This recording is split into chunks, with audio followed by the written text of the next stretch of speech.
We're calling all writers, storytellers, and creators of tales of the paranormal and supernatural. Do you have a spine-tingling story that's too chilling to keep to yourself? If the answer is yes, then wherever you are in the world, the Haunted UK Fiction Podcast wants to hear from you. Whether you're a published author, an aspiring writer, or someone with a natural gift for storytelling, this is your chance to share your work with a global audience of listeners who crave the eerie, the unexplained, the otherworldly. We're looking for original fictional short stories or novellas with strong paranormal or supernatural themes. Your stories can be suspenseful, mysterious, atmospheric, terrifying, thought-provoking, even darkly magical. If your story is selected, we'll professionally narrate, record, mix, and master it into an audiobook-style format, then feature it on the show. You'll get a copy of the finished production to use however you like, and you'll retain full ownership of your work. There are no fees, no contracts, and no hidden jargon. Your story deserves to be heard. Whether it's a tale that's been haunting your notebook for years, or maybe something that you're finally ready to unleash, this is your chance to bring it to life.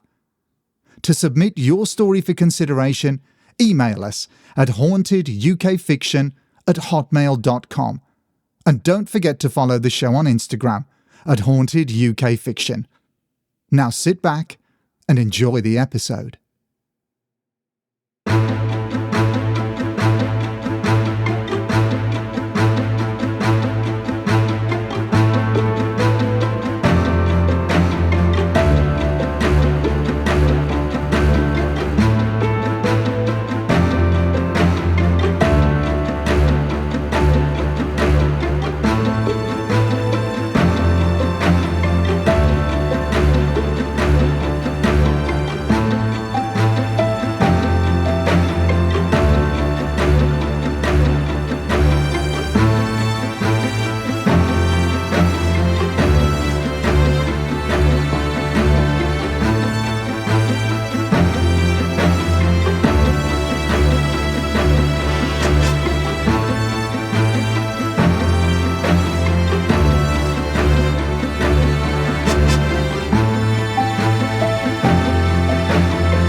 Hello and welcome, dear listeners, to Haunted UK Fiction, a sister podcast to the Haunted UK, which features original flash fiction, short stories and novellas with paranormal themes.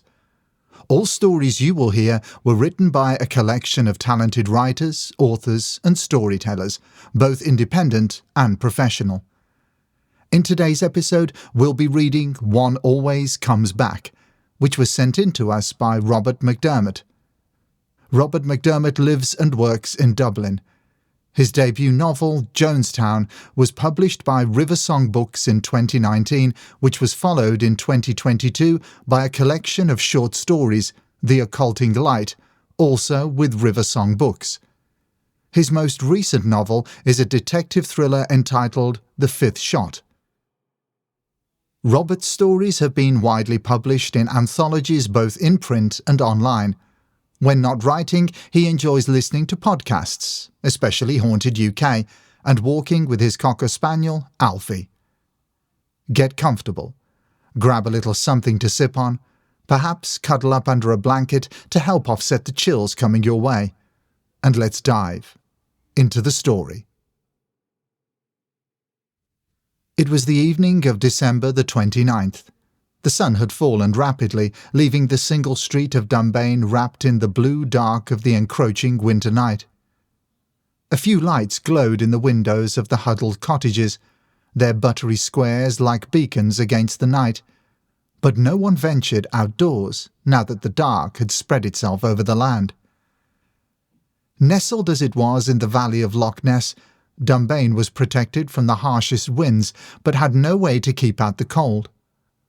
On nights such as these, it was best to find a warm fire and a hot mug of tea, or perhaps something stronger if that was your preference. Kira, Will and Ruth had been walking since mid-afternoon. They arrived in Dunbayne just as twilight descended.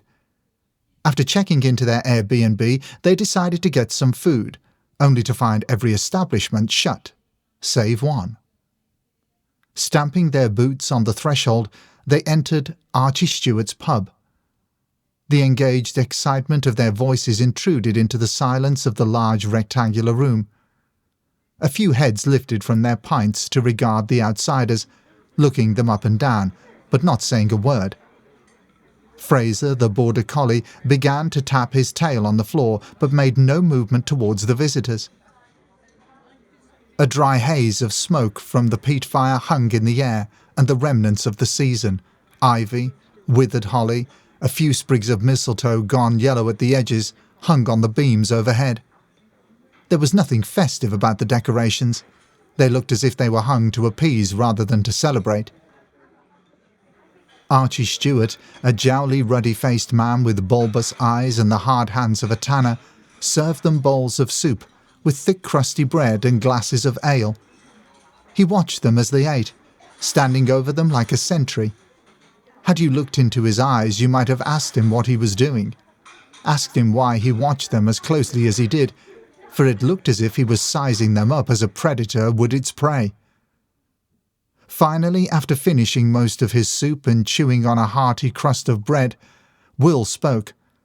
"Are there any good hiking paths around here? Something a little out the way, perhaps?" Stewart regarded the young man before him for a moment before replying. "You'll want to be going into the woods now, in the late days of the year when the Vale is then?" "Vale?" said Will. "I'm not sure about that. I was thinking of something like a trail along the loch." "That would be grand if you want something gentle, but it would be uninspiring," said Stewart. "If you want a good hike, you'll be going into the woods." An old man to the left of the bar mumbled something, and Stewart turned and glared at him. "Not now, Mackay," he said sharply. Mackay got up from his seat and retreated into the shadows as if banished. "The woods are the only place you'll be needing to go," said Stewart. "That sounds like fun," said Kira, giving Will a push. "Come on, let's do it." "Sure," said Will, turning once more to Stewart. "How do we get there?" Ruth was finishing her meal and not listening to the conversation. Her spoon paused halfway to her lips. The soup had not warmed her, and the bracing thrill of a shiver ran through her body. She put the spoon down and scrunched up her shoulders in an attempt to dispel the cold. Stewart leaned closer, his voice dropping so low that Will and Kira had to lean forward to make out what he was saying. "Be wise in this knowledge. It is said between Christmas and the New Year, the woods belong to the spirits that walk between the worlds of the living and the dead." Stewart's words hung in the smoky air like a dark cloud on a summer's day. Kira giggled. "Ghost stories at Christmas time. How wonderfully traditional." Stewart's eyes bored into Kira's, as if probing her soul. "Not stories, young lady," he said somberly. "Warnings. If you go into the woods, know that you may meet something out there. And if you do—" He broke off, lifting his hand like a priest giving benediction. "Best to keep walking. Put your head down and carry on." "What spirits?" asked Kira, clearly intrigued by Stewart's performance. "Fetches," said Stewart. "They're tricksters. They'll try to deceive you." "Oh, that's just silly," said Kira. "Okay," said Will, interrupting. "What do these fetches look like?" "You'll know if you see them," said Stewart. He held Will's gaze. A small knowing smile flickered across Stewart's lips. Will's brow wrinkled. Stewart chuckled and moved to the end of the bar where he began to speak in hushed tones with the old man Mackay. "Ghosts and spirits," said Kira. "How exciting!" "He's just trying to scare you," said Will. "A bit of fun for the tourists. I bet once we leave they'll all have a good laugh." "I don't know," said Kira. "Woodland spirits are common in most cultures. Why not this one? We have to go to the woods tomorrow." Will rolled his eyes and Kira gave him a shove. Suddenly the fire guttered. throwing shadows across the roof beams so that the trio appeared in duplicate. "How strange," said Kira. "What?" said Ruth. "Nothing," said Kira. I must have imagined it." The next morning, as they stepped out of their Airbnb, a pewter sky, swollen with unfallen rain, greeted them. A furze of frost covered the earth, making it crunchy underfoot. Breath curled from their mouths, and even though she wore layers of insulated outdoor clothing, Ruth couldn't shake the cold. Despite sleeping in a very comfortable bed, she'd spent the night in and out of wakefulness, unable to relax. When she had managed to doze off, she woke with a start in the iron dark. The horrible sensation of being watched lingered in her body and had remained with her since. "I still can't believe you got the Airbnb so cheaply," said Will. "Talk about luxury." "Not only that," said Kira, "but at such late notice. I wonder who owns it. Seems a bit strange to have such a nice pad in a place like this." "Yeah, rich city people. It's probably their summer place." "It's quieter than a morgue here," said Will. "I guess everyone is having a lie-in or something." "This place gives me the creeps," said Ruth. "It's too quiet. It doesn't seem natural." She was right, of course. The location, the time of year, and warning from the night before gave the moment an uncanny quality. Ruth wasn't given to strange notions, but for a second she couldn't tell if what she was seeing was real or some very convincing simulation. "Come on, you two, let's get a wiggle on. Let's try to reach the bothy before noon," said Will. "The what?" said Kira.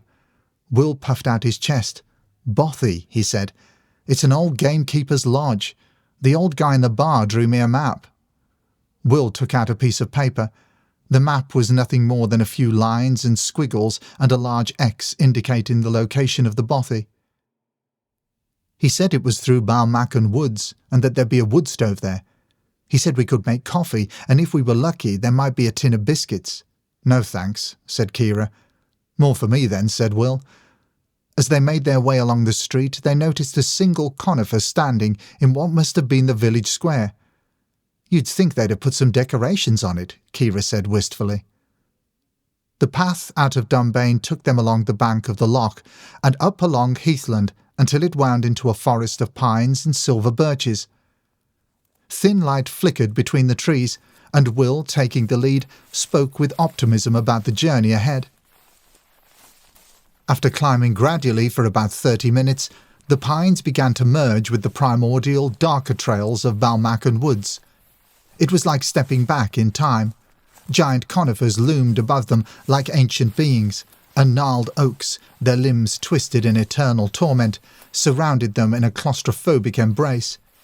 Strange shapes moved in the shadows, and a dense silence pressed against their ears. Even their boots, crunching through the leaf litter, sounded muffled, as if the forest swallowed each step whole. Will forged ahead, one hand holding the map, the other pushing against the low-lying branches that had begun to constrict the trail. He spoke occasionally, mostly encouraging words, telling the girls that it wasn't much further. Kira seemed lost in the enchantment of the experience, impressionable but kind and genuinely curious. She'd recently gotten into podcasts about ghosts, the paranormal, and especially folklore. The trip to Loch Ness had been her idea. She joked whimsically that they might see the monster, but her true motivation was much darker, driven as she was by a deep curiosity to visit Boleskine House, the former home of infamous occultist Aleister Crowley. Persuading Will hadn't been a problem. He was always up for adventure, and besides, getting out of the city and away from the petty drama Christmas with the family was an opportunity he wasn't going to pass up. Ruth had been much harder to sway. Friends since college, Kira had sealed the deal by appealing to Ruth's nostalgic yearning for those student days where they would spend winter evenings drinking wine and talking about the future. The drudgery of work had blunted Ruth's sense of optimism, but Kira assured her a few days bathing in the rarefied air of nature would renew her spirit. Ruth eventually agreed to Kira's request, though now as the shadows of the woods danced in her peripheral vision, she was having doubts. She trudged on, trying to ignore the feeling rising in her throat. She paused and pulled off one of her gloves with her teeth and clutched it tightly in her exposed hand. "Something feels wrong," she murmured. 10 minutes later, they stopped at a clearing. A column of light pierced the gloom, revealing the grey sky overhead. "I can't believe we've escaped the rain," said Will. He crouched and studied the map closely. He looked up and down the trail and then stood up. "Admit it," said Kira, laughing. "You've no idea where we are." "I do," said Will defensively. "I'm just checking I have the right bearings." "Oh, shut up," teased Kira. "You said it yourself last night. The old man in the bar is having a laugh. There's no bothy, or whatever you call it." "Bothy," said Will. Kira looked around. "Where's Ruth?" Will looked up from the map. "She must be further back. Maybe she stopped for a break." Kira called Ruth's name, but the woods swallowed it instantly, leaving only silence and the sound of her breathing. She looked at Will. He didn't seem to share her concern. "I'm going back to get her. What if she fell or something?" "Okay, I'll wait here," said Will. Kira glared at him. "What?" he said. Without another word, she ducked out of the light and disappeared into the dark of the trail. Will looked up at the sky and watched the low clouds as they rolled by. He was suddenly struck by a thought. There was something off about the woods, but he couldn't quite put his finger on it. He was thinking about it when something moved behind him. He turned sharply to see a pine marten rummaging in the undergrowth.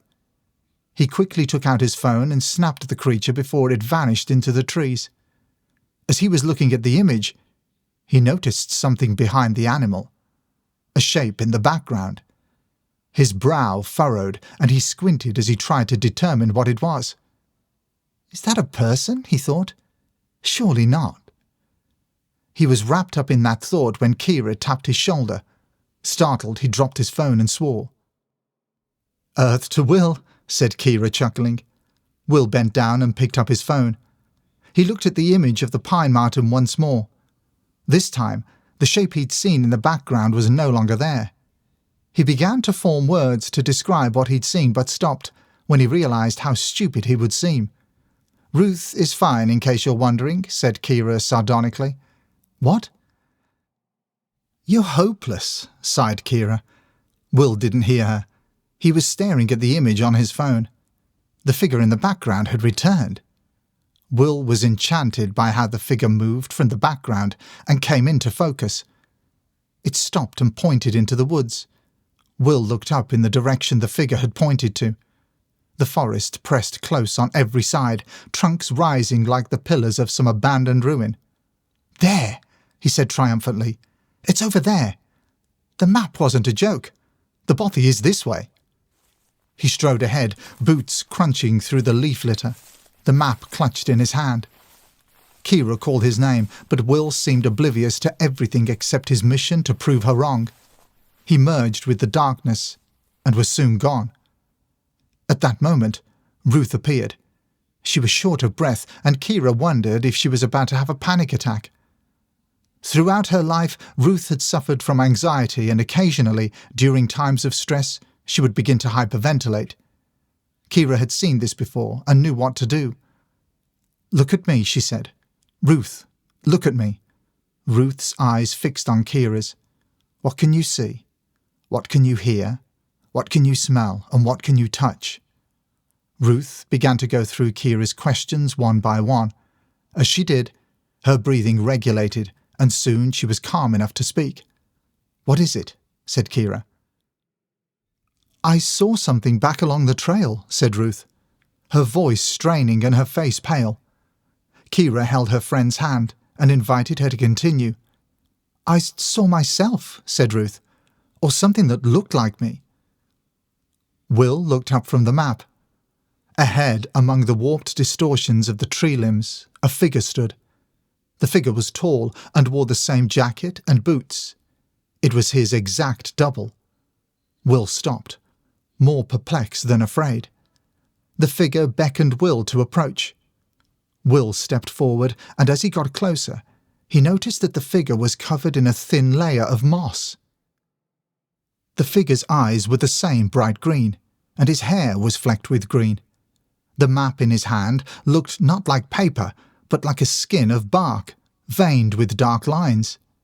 The figure pointed in the direction of an impossibly swollen oak. The gesture was slow and patient, like the movement of the oceans.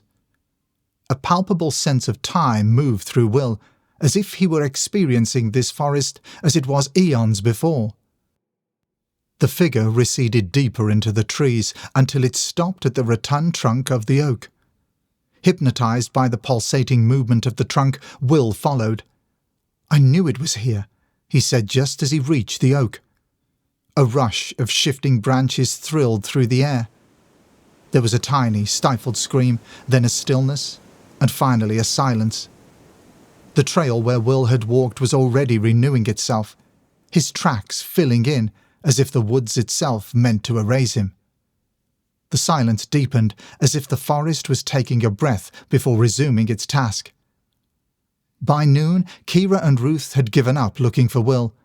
Despite a weak sun pushing through the canopy, it was twilight on the forest floor. The light was turning violet with dusk, and the paltry mobile phone coverage they'd had at the outset of their journey was gone. They had tried to turn back, but every path seemed to coil upon itself, always returning them to the same clearings, the same wall of trees. "This makes no sense," said Kira, slapping her arms against her body in frustration. "People who are lost go in circles," said Ruth. "We're lost." "No, we're not," insisted Kira. "We came from that direction. We're going in that direction. There's one way in and one way out." Kira bit her lower lip and scanned her surroundings, hoping to see something that might offer a clue about where to go. She imagined Will back in Archie Stewart's pub, laughing with all the villagers. She was going to kill him when she got her hands on him. Ruth sat cross-legged on the forest floor. She might have been meditating but for the fact her body was shivering. "I'm cold," she whispered. Kira sighed and scanned the undergrowth once more. She stopped. What was that? A voice. Not speaking, but humming. Humming a song she knew. Was that good King Wenceslas? Someone was humming her favourite Christmas carol. It must be Will. Can you hear that? Ruth didn't lift her head. It must be Will. He's humming Good King Wenceslas, said Kira excitedly. Kira dashed off in the direction of the humming. She didn't hear Ruth feebly begging her not to go. A moment later, the humming forgotten, Kira found herself standing before a holly tree, staring at a cluster of berries. Their red skin shone with a waxy gleam. Without hesitation, Kira plucked a handful and pressed them to her lips. "How beautiful," she said, smiling. Kira began to chew, juice staining her lips of rich crimson. She laughed softly, as though she knew a secret too salacious to reveal. The laughter began to change until the sound coming from her mouth wasn't quite human, but rather like the high-pitched cackle of a fox. Shadows thickened in the undergrowth, and out of these shadows came another figure. It was Kira, but not Kira. This double skin glowed pale as moonlight on lake water. Her hair was bright red and danced like tongues of fire, her lips glistening as though freshly painted with blood. She stood with her head tilted in curiosity, eyes wide and unblinking. She lifted her right hand and with a single long finger gestured for Kira to approach. The gesture was not a command but an invitation, tender and terrible and compelling. Kira dropped the half-eaten berries.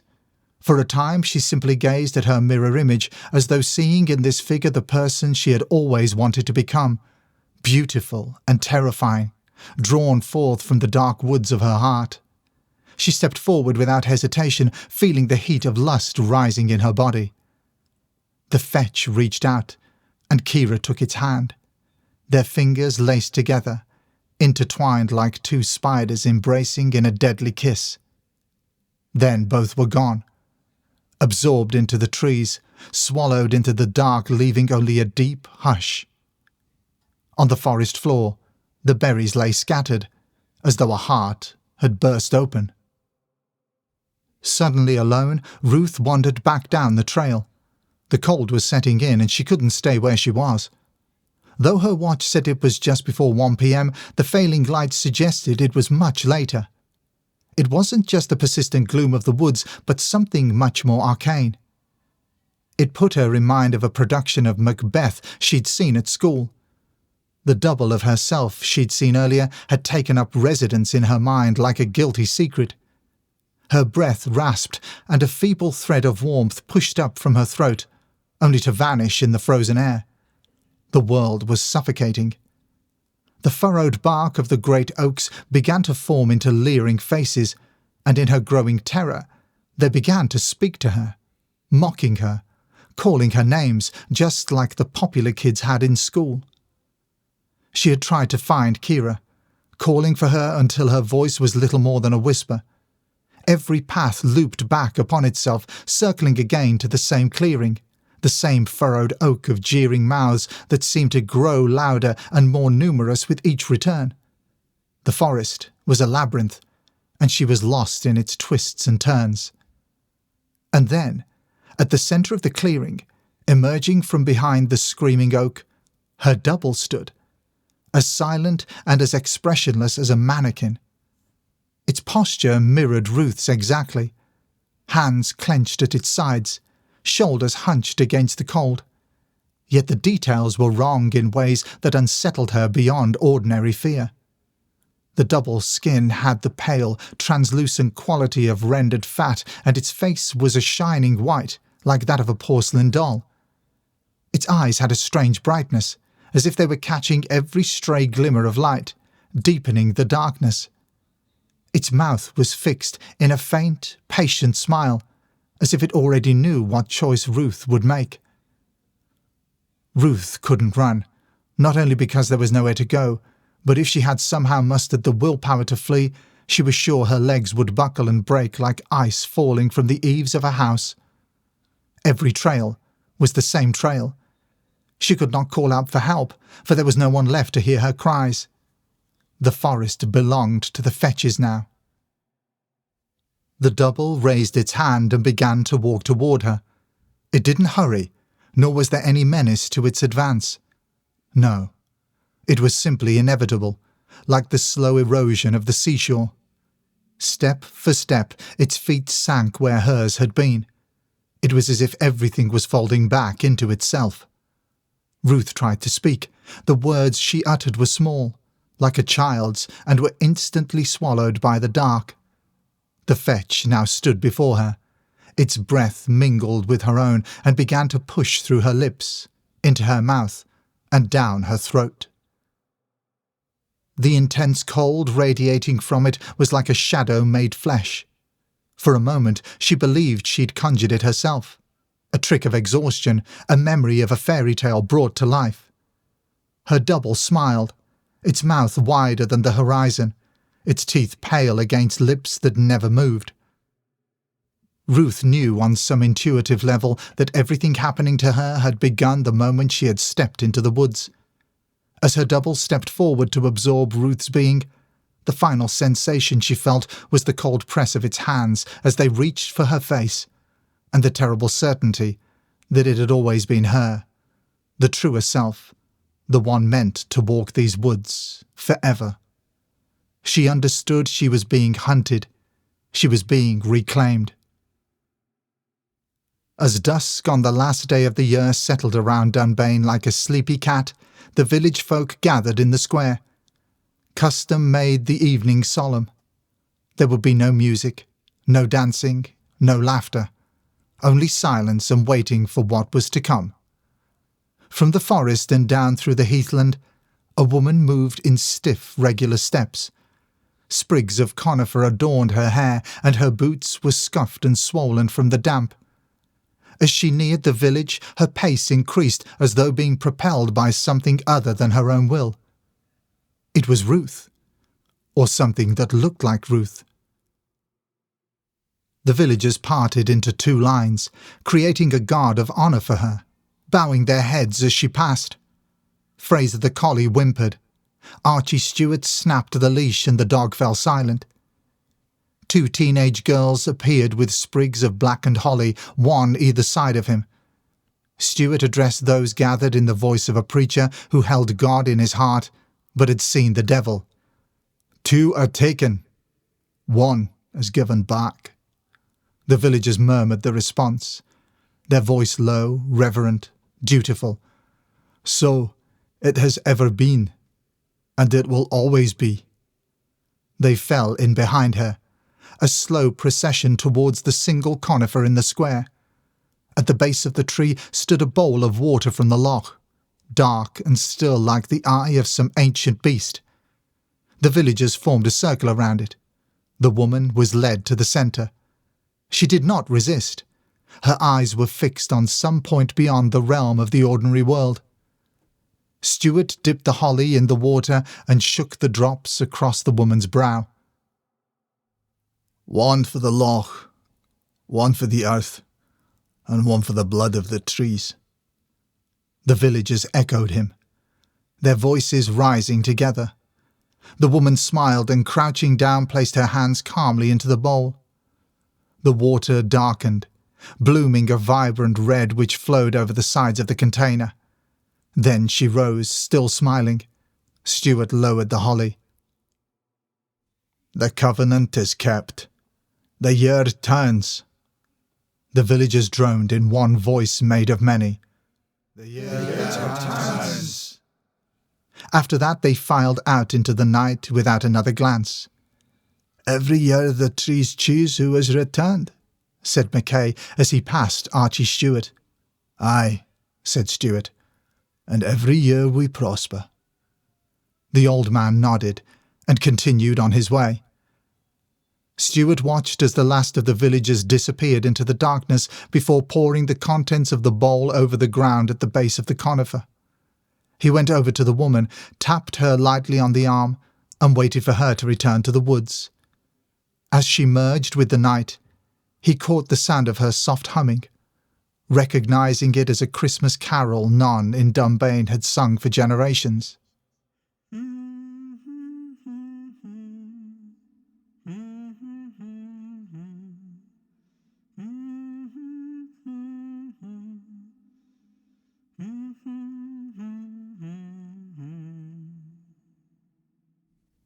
That brings us to the end of this episode. We truly hope you've enjoyed this eerie holiday tale. If you would like to hear more from Robert McDermott, you can find links to his work, social media, and contact information in the show's notes. If you have an original story that would send a chill down our spines, and you would like to submit it for review, simply send it in to hauntedukfiction@hotmail.com. That's hauntedukfiction@hotmail.com. Until next time, stay safe, take care, and have a happy new year.